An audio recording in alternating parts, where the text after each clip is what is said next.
Have you ever looked at a trade that the Pirates have made in the past and told yourself, if you were the general manager for a day, you could do better? That's what we asked you for today's video. We went on social media and we asked for your mock trades, and let me just say thank you because you guys sent in hundreds and hundreds of responses all across Instagram, Facebook, Twitter, and Discord. Thank you all very much.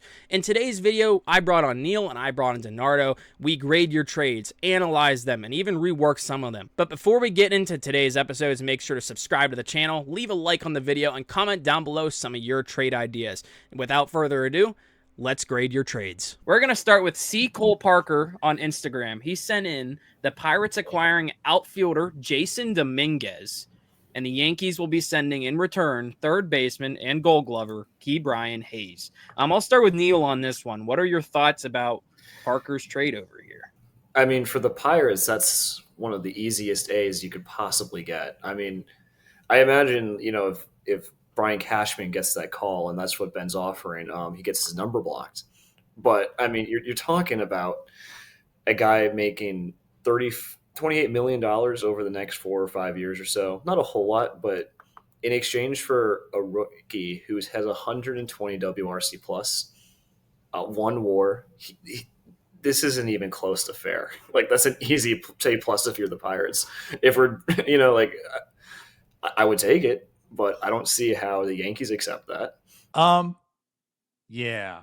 So I feel like Ben might actually have the Yankees blocked because of the trades he's performed. So he just wants to stay clear from the Yankees. But I feel like if there was some communication involved and they connected and the deal was Hayes for Dominguez, that's a clear win for the Pirates all day long. I mean, understand, Ke'Bryan Hayes gets more hate than he deserves. The glove is really, really good. And I do think the bat has to be somewhat better. But this is Jasson Dominguez. This is the Martian. This is the guy who, I mean, the kid's still 22 years old. All right. One of the better prospects in baseball. I know the career hasn't gone the way I think a lot anticipated, but he's still 22 years old. He's good right now.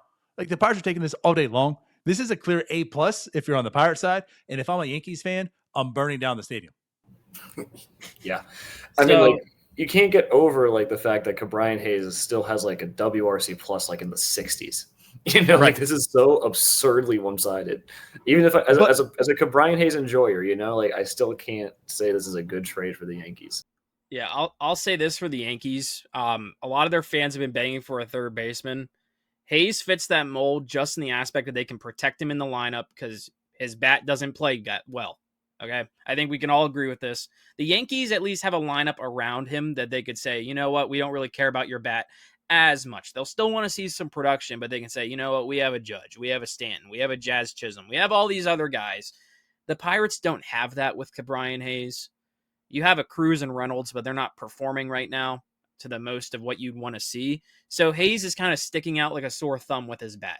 I mean, his average has been kind of competent, but the OPS just doesn't play. I think if you're giving this a grade, I'll start this off really quick. Pirates will be an A+. You're getting rid of that contract. But the Yankees, this is an F, like F-. If you go even lower, you would have to get like prospects back from the Pirates too. I understand where we're coming from here for the person that sent this trade just to get an outfield bat, and I respect it. But you're going to have to give up a lot more if you're trading to the Yankees to get rid of that Hayes contract. Yeah, like, I just want to add in here too. They're both at a 1 WAR for this season, and that's what I'm alluding to. It's not as if like Ke'Bryan Hayes is totally worthless. Like, he has so much value with that glove, but you're also talking about a 28-year-old with a bad back who has a contract. And again, for the Pirate side, yeah, get that off the books. You got Jasson Dominguez. For the Yankees, they can protect Ke'Bryan Hayes. That contract is nothing to them.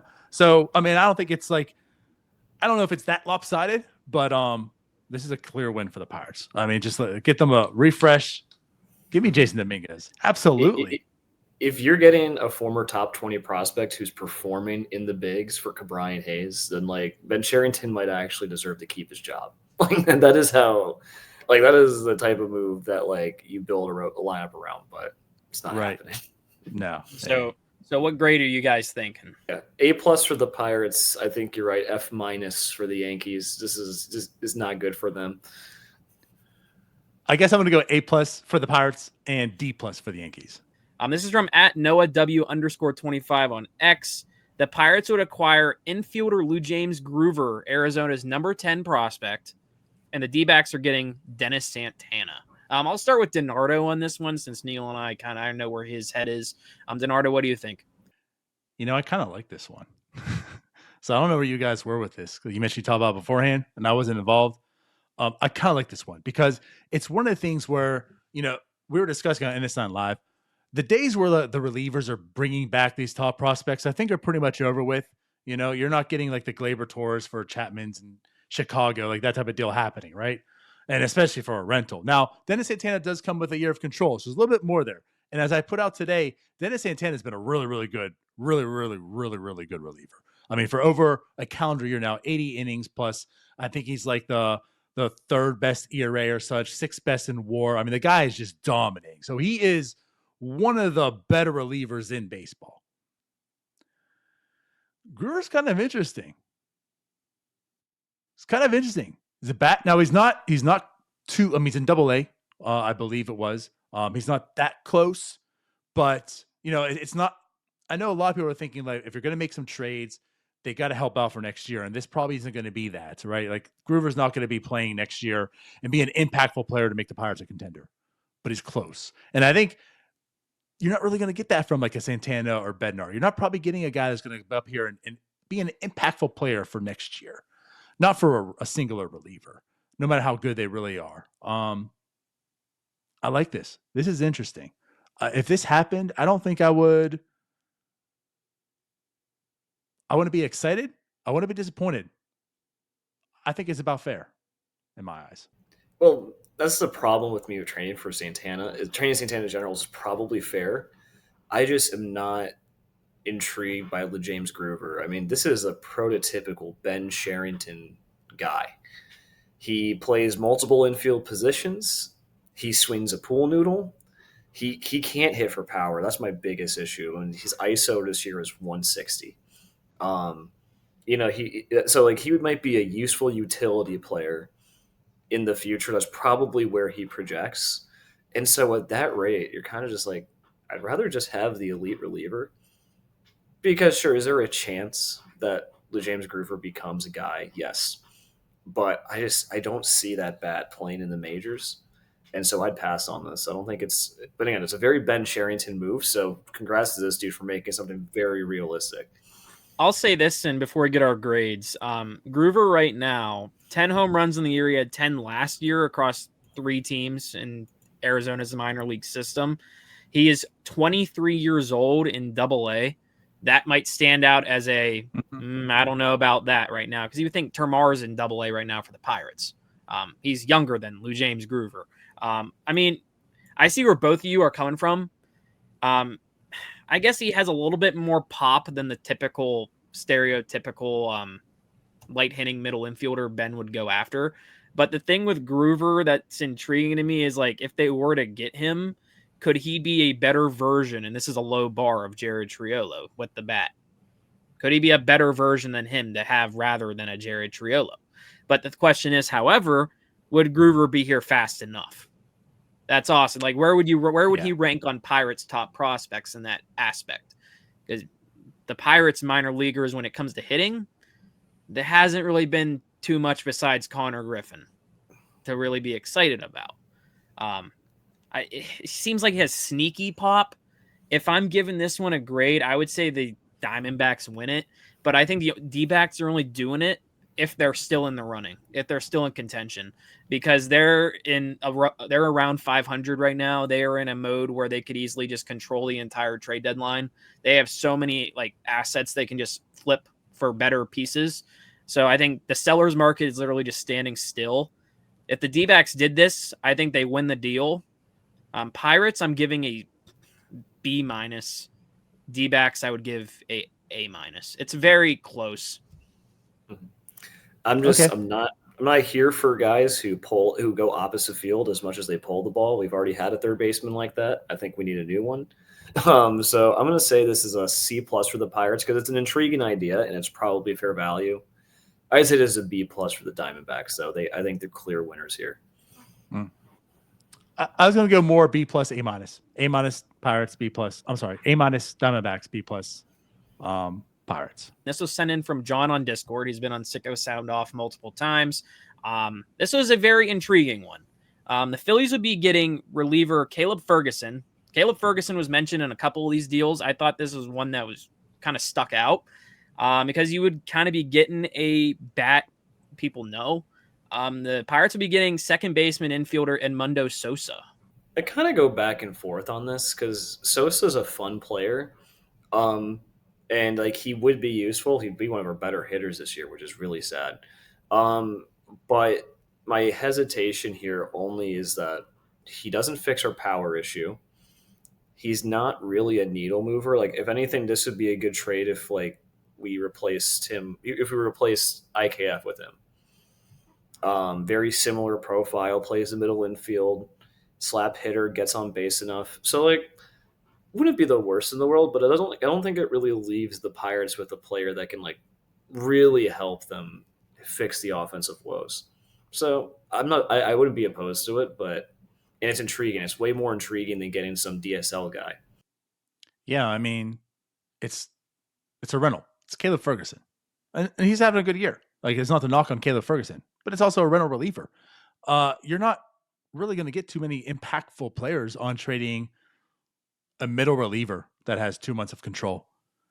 This kind of does. I mean, this is something that, I wouldn't expect on trading a Caleb Ferguson to get something that could help solve some issues on next year. And like you mentioned, IKF, this is like he plays the role I feel like IKF should have played this year. I think what Edmundo Sosa does is, you talk about Jared Triolo, like this is the better version of Jared Triolo. You have that for next year. It gives you some options. It gives you some options of, hey, if Jared Triolo isn't working out, like this is the guy that you're rolling with to do that. IKF's gone. Like he can play shortstop. How close is Connor Griffin? How close is he? Is there a chance next year he's up there? Can he fill the hole until then or whatnot? Again, I think he gives you a lot of options for next year and helps your team better next year right away. So you're trading Caleb Ferguson to get better next year right away. I like this deal a lot. And I don't know if it's really I think it's a pretty fair deal because Sosa's not a needle mover at all. The Phillies could, part with him for Caleb Ferguson and not miss a beat. So I think it's a good, fair move all around.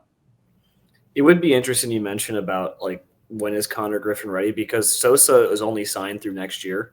So he becomes a free agent after next season, kind of like what we have with IKF too. And so if he's like that bridge to Connor Griffin because Connor Griffin's just tearing it up that much and he's ready to go, I think you could do a whole lot worse. So yeah, if I'll just give my little sense on this. Ferguson, like Donardo said, he's just a rental. I could see a world where they keep Ferguson, honestly. Like if you can't get rid of Bednar, Santana, and Ferguson, in my opinion, in one trade deadline, just because you don't want to just blow up this entire bullpen. I don't think they should. If you're getting Sosa back, I guess the worry for me is it's knowing he's going to be an everyday guy next year or for the rest of this season. You would think so, because they would definitely, knowing this team, they would find a way to play him every single day, and you would probably see the worst out of Sosa you would see because he's not an everyday guy with the Phillies. But I like this trade in the aspect, like I said earlier and what Donardo reiterated, is he would be a better version of a Jared Triolo. Play him every few days. And a big question for me this offseason is if he were to play some shortstop, that's a question they need to address in the offseason. It can't just be I joked in Discord, they might just go out and sign a Miguel Rojas for a 1-year deal, because what else are they going to do unless they trade for a guy like Sosa? So if I'm giving this a grade, this might be a hot take. I think the Phillies win it because they desperately need the bullpen help. They would love a guy like Ferguson the way he's been pitching. However, I might just go overall this trade as a B, just because I get it from both sides. Yeah, I agree. It's a B pretty much. I mean, I don't really know what it does for the Pirates in terms of helping Ben Cherington keep his job or winning next year, just because he's not an everyday player, but it is an intriguing player, to quote Donardo, for a rental reliever. So I give it a B for both sides. Or maybe an A- for the Phillies. I guess I look at this B+ for both. You could. What are you really expecting out of a Caleb Ferguson? I mean, it's probably like a lottery ticket. Like it's going back to you could get an O'Neal Cruz from Tony Watson. That could really help you, but that's not helping you until 3 or 4 years down the line, probably. But chances are you're getting someone who doesn't even make the majors. So to know that you're getting someone who can make an impact for next year off of a rental, I think is a clear win for the Pirates. And again, it's not as if he's an impactful player because he's one of the best hitters in baseball, right? So for the Philly side, you're getting up something that you can replace for something that you really need right now. They're worried about today, where the Pirates are worried about tomorrow. B+ for both. We have at Texas Sports Guy with 2 Y's over on X. He had a trade with the Cleveland Guardians, and this was our only one I think I saw when I was looking that would include a Pirates prospect going back. I thought this was interesting. The Pirates would be acquiring first baseman Kyle Manzardo and right-handed pitcher Braylon Doughty, who is Cleveland's number 9 prospect overall. So you're getting a top 10 prospect. In return, the Guardians are getting David Bednar, Pirates closer, Andrew Heaney, another Heaney trade, and Anthony Solometo, Pirates 14th overall prospect, who we seem to have forgotten about over these last couple years, couple injury concerns, rough patches. Let's start with Neil on this one. This was a very intriguing one. I don't know why, but start with you. Yeah, it's weird because I like the idea behind it, and I don't quite get where the roster fit is. Because the main idea here is you're getting Kyle Manzardo for Bednar, which is cool because Manzardo has at least come up and shown he can play in the major somewhat. But you were acquiring another designated hitter first base platoon bat who right now does have reverse splits against lefties, but this wasn't the case in the minors. And so I like the idea of it, but with Spencer Horwitz being here, I don't know, and with McCutchen being here, I don't know where Manzardo gets the at-bats. Like, you're kind of stuck sitting him on the bench for a while. And there's no reason to send him to AAA. He's too good for AAA. So I'm not sure if it makes sense for the Pirates, but I like the idea behind it. They should be looking for guys like Manzardo. I guess you say the idea is probably the best way of putting it. They should be looking for guys, but I don't know, guys I don't know if guys like him are really it either. I think you should be looking for better, especially if you're going to attach a prospect, And I think with Solometo, he's forgotten in a sense, and I think he's forgotten because more or less he's just really not panning out. He was that crafty lefty, with the weird wind up and everything and delivery, and he's just not really panning out to be the guy that you're hoping to. His prospect stock is falling. That's why you're probably good with giving him up here. If you're going to do this idea and trade Bednar, give up a better prospect and get better than this. So I don't really like this. I don't. Bednar's been dominating right now as well. I think you can and should do better. Yeah. Is there a piece you would switch out on Cleveland's roster just looking at this to make it a better fit?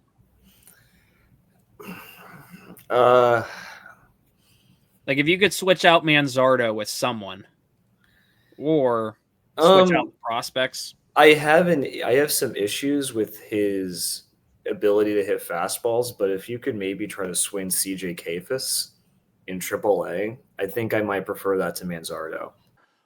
Again, to me, it's just it's like the idea, sure, but I don't think Manzardo's a good fit either. Is he just going to become a blah whatever player? And it's just you keep David Bednar for that. That's not why you're trading David Bednar for him. So if you can do better, again, especially because you're attaching Heaney to it, and I understand it's all about there's not a whole lot of value as a rental, but you are giving them multiples. You're giving them help for this year, next year, and attaching a prospect, to this deal. So if you're giving up this package of players, you better be getting something more than just maybe he'll Spencer Horwitz all over again. Always that aspect. Maybe he'll pan out to be something. I don't know if I really see it. So. Yeah. I'm just he hits for more power than Horwitz, but it's pretty much a pretty similar player. And you can only roster so many mid first basemen on your roster before you run out of space. Right. And you already have Horwitz. Yeah. I do like the Kayfus idea. Just looking at him, his ETA is this season, so he could be up quick. First base and outfield, maybe that's it's a solution to an outfield hole that we are going to have to look at this offseason because Tommy Pham's not going to be back. It's just Reynolds and Cruz. Oh, sorry. I'm assuming Tommy Pham will not be back. Nathan Scoops. Like looking at Doughty really quick. This is just the random prospect. He's ETA. He's not until 2028. He's a 19-year-old pitcher, already a top 10 guy in their organization. Pretty cool. But yeah, he has a 4.14 ERA right now in 16 starts for his first year in the minors. So intriguing, but this trade, I give it an A for effort. I like where the idea is, but like it's the roster fit. Like just switching out some of these prospects, like we brought up Kafis, that might do it. Maybe you get rid of like the prospect involved, like Solometo, or maybe just remove Bednar. See what you can do just to rework it a little bit. If I'm grading this, I think the Pirates lose this trade just because it's a weird fit. Like I said, I respect where we're coming from this. I say C- for the Pirates, B+ for the Guardians. It's a weird fit for the Guardians too. So because the Guardians just generate 2 ERA relievers out of thin air. Like it doesn't seem like it would be a trade the Guardians would do. And I think Bob Nightingale even said that the Guardians are going to be trading Clase. Yeah. So like I don't see it happening from either side. But yeah, unless Manzardo's really that guy, I give it a C for the Pirates and like a C+ for the Guardians. I don't think it really helps either team where they're going. Yeah, I guess I give it a C- for the Pirates, and then a B- for the Guardians. Thank you all for watching this episode here on North Shore 9. And just a spoiler alert, we have more trades and there is going to be a part 2 in the coming days. So keep an eye out for that. Make sure to hit the bell down below for post notifications so you guys know when that can go up.